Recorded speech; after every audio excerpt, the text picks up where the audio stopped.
Pakistan's all-weather ally, and that's China. By now, it's no secret that China has been waging an all-out spy war against the West. But did you know that Beijing has also been silently spreading its tentacles in Tibet? A new report reveals shocking details. Tibetan activist groups have flagged how the Chinese government is increasing digital surveillance of Tibetans. And just how are they doing that, you ask? Well, by forcing Tibetans to download an anti-fraud app. Yes, you heard that right. China is using the anti-fraud app to monitor Tibetans. And the irony of that sentence is not lost on us. You see, Tibetan residents are being forced to download this app. The app is called National Anti-Fraud Center. In Tibet, Chinese authorities are forcing the residents to download this application on their smartphones, especially at police checkpoints. And according to some testimonies from Tibetans, police routinely ask the residents to install this app. Local authorities are also teaching the public how to download and use this app. Now, residents have expressed concern. They worry that through this app, the Chinese government may be snooping on their movements and potentially accessing data on their phones. And this forced installation of the app has reportedly been going on since the year 2021.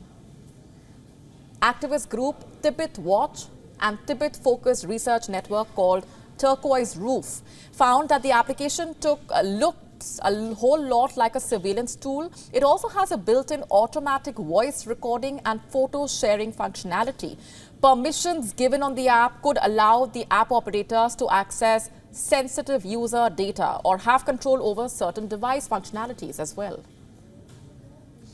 There are concerns that the app could allow highly invasive surveillance similar to the one being carried out in Xinjiang province. But we are not surprised. We know what China is actually capable of doing.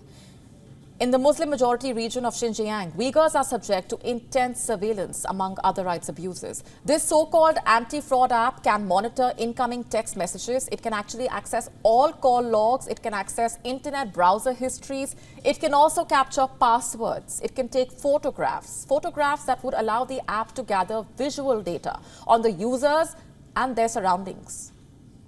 And complaints about the compulsory downloads of this app emerged soon after the launch. At the time, it was installed on an estimated 200 million phones. But what we are surprised by is China's use of big data policing platforms that are supported by tech from American firms in snooping on Tibetans. You see, the Tibetan activists also found government procurement notices. And in simple terms, the Chinese authorities are maintaining a large database of Tibetan individuals. It is a database of those who are deemed as a threat to stability. And guess what? This database used software from an American company called Oracle. I'm sure you've heard about this tech firm. This is classic China. The analysis made by the Tibetan expert says it is reasonable to assume that any data collected by the anti-fraud app could very well be used in this particular database. The report basically calls on international companies as well as governments to ensure they do not provide resources for China's mass surveillance programs.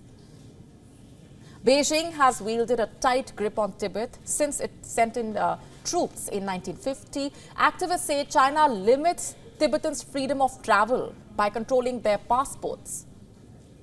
China also heavily monitors their communication with the outside world. And there are several cases in which Tibetans have been detained for their messages on popular messaging platform WeChat. Tibetans with accounts and keywords deemed too politically sensitive have been suspended or scrubbed.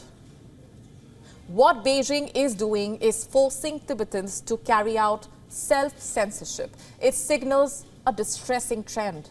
As China becomes more and more intrusive, the fear of repercussion will force ordinary citizens to change the way they communicate, talk to each other, or even express themselves.